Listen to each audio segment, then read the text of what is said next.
What are reasons to watch college basketball between now and Selection Sunday, would you say? What are your big bullet points? What are you keeping an eye on? Yeah, my number one thing that I wrote down, and it's not even, I know it's going to sound like a hater, but it's Coach K missing his first tournament and his reaction. Or not missing his tournament. Because I think that's something, like, I'm excited for that, for this last 5 weeks of, like, Duke wins a game. Yes. You're like, ah! On the rails, off the rails. Duke back. Third rail. On rail, off rail. Third rail. What does he do? Because, I mean, Coach K, when Harrison Barnes Skyped in and said, I am going to play basketball at North Carolina, Coach K threw a chair. What happens when he doesn't make the tournament for the first time in the modern era? Really? Like, that is a storyline to watch. I think he guts his staff and he starts over. I think he says we don't have a tournament. I had a few things. Number one, the Big Ten title race. Obviously, I'm a Big Ten guy, and Ohio State is in the hunt, and Illinois is up there. Michigan is 8-1. Ohio State is 9-4. Illinois is 9-3. The Big Ten title race still matters. Michigan's been on pause forever, though. Are they dodging Illinois, Tate? That's what people are saying. Whether they are or not, Illinois fans think they are, and now it's going to get contentious between Illinois and Michigan. But also, don't sleep on Ohio State because the Buckeyes might actually be the best team of the three. So I have my eye on that. I also wanted to draw attention to the All-American teams as we're filling them out. Let's should we quickly run through them? I mean, we got Luka Garza's a lock. He's going to win National Player of the Year. I think Jared Butler's a lock. We both agree with that. Corey Kispert, lock? I think they have to put someone from Gonzaga, so it's de facto lock. It's going to be I mean, not that he doesn't deserve it. He's unbelievable. They could have picked 3 guys. They so could have picked any of the 3, one. but it's going to be him. Suggs you could make the argument, but yeah. So that's 3. Is Io a lock? He's working his way into a lock. I think Io's a lock. I think Dosunmu is working his way into a lock. Dosunmu is the one that I think a casual fan would love. Like you would absolutely love Dosunmu. Yeah. If you're looking Illinois for a team to team. jump on the bandwagon, and it's the fight in Illini. The Illini a lot of Chicago sports fans. Right. Illinois right now. And then the last spot. I mean, we got like Suggs, as you mentioned earlier. We got Evan Mobley. I think Mobley's gonna get it. Cade Cunningham certainly, but I think he's kind of fallen. Like, I don't know. We're kind of taking him for granted and just sort of like he's just kind of been steady the whole year. Not a sexy pick per se. Jay Huff is the interesting one. You hate this. But Jay Huff of Virginia, I think, has a puncher's chance of being a first-team All-American. A puncher's chance. Someone tweeted this at us. Jay Huff is the only player in the country with a player efficiency rating of at least 35 and an effective field goal percentage of at least 70%. Yeah. The only other player to do that in a season in the past 10 years. Dude. Was drumroll please? I know. Zion Williamson. My gosh. You're right. The reason I think J. Ruff has a chance is because the Virginia nerds are just going to throw all their stats at the Wahoo Nation faithful on Twitter is very vocal, and they are going to throw all their nerd stats at reporters and guilt them into like basically saying if you don't vote for Jay Huff, you're a moron and you're not equipped to be a modern sports reporter. You don't understand advanced. Yeah, you don't get it. You don't get it. You don't get it. Yeah. The game has passed you by unless you vote for Jay Huff for first team All-American. Yeah, the things that we're doing over here, the math that has nothing to do with that game, the game has passed you by.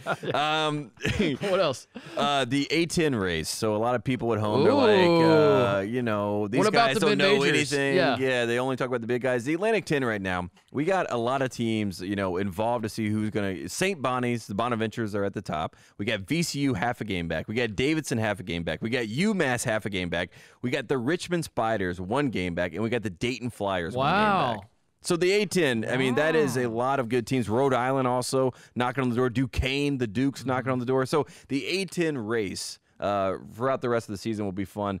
So I had to throw that out there. I also wanted to point it out, the best new basketball rivalry around, Ohio State versus Michigan.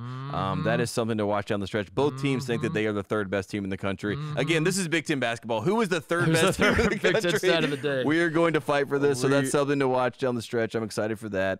Well, in all seriousness, just trying to figure out if whoever the 3rd best team is, can they narrowing the gap between Gonzaga, Baylor, and the rest of the field is something to keep an eye on. Like trying to find candidates. Alabama might be a candidate. Yeah. Alabama shoots a lot of threes. They play great defense.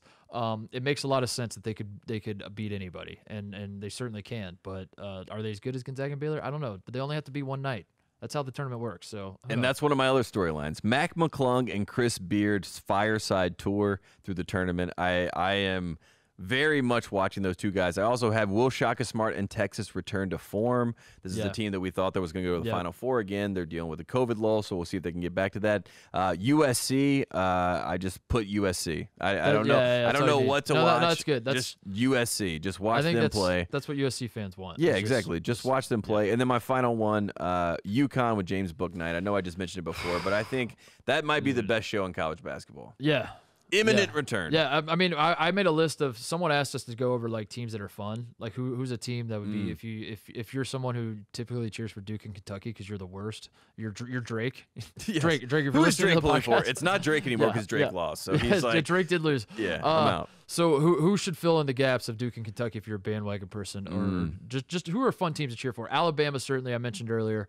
They play great D. They shoot a ton of threes. They basically only shoot threes and layups. They're the best 3-point shooting team in the country other than Baylor, right? I think it's Baylor now. If not, whatever, close enough. You get the idea. I think the Buckeyes have to be on that list. Yeah, they're a great offensive team. Yeah, great offensive team. Our two flaws are we sometimes don't play the best defense, and we sometimes can choke games away down the stretch, which are famously just what you want to turn. Famously two things that never come back to bite you in the tournament. But all of our games they're fun to watch. So and then UConn would be another one I would say because of Bouknight and just the whole. It's not just that Bouknight is that good; it's that Hurley lets him loose. Yeah, he's like basically you go. We will go as far as you take us, James. Yeah, and that's a fun Dan Hurley ride. just gets in his face and like hypes him up, and it's so good. The one team I want to give like a little hesitation, right? You're a casual fan. You're looking at the standings. You're saying, I don't want to do Baylor. I don't want to do Gonzaga. I don't want to do Villanova. I don't want to do Michigan. I don't want to do Ohio State. And you see Houston. And you have this like moment where you're like, that seems perfect for me. I just want to say, pause. I'm going to press the pause button. You're saying don't do it. Don't do it. Okay, I was going to say, you're saying do it. I was like, Houston looks the part, right? Like you come in, you say, wow, they're a top 10 team. This is great. I love Sampson. He seems like a great coach, and they got some talent there. What's going on here? They are dodging people, and they're in dodge mode, which is let's sustain. Like let's make sure that we show good face here, which is not we're really good and we want to play anybody. Right. And that is not necessarily a team that you want to be riding with. So I just want to say Houston seems like a sexy pick, but just watch out.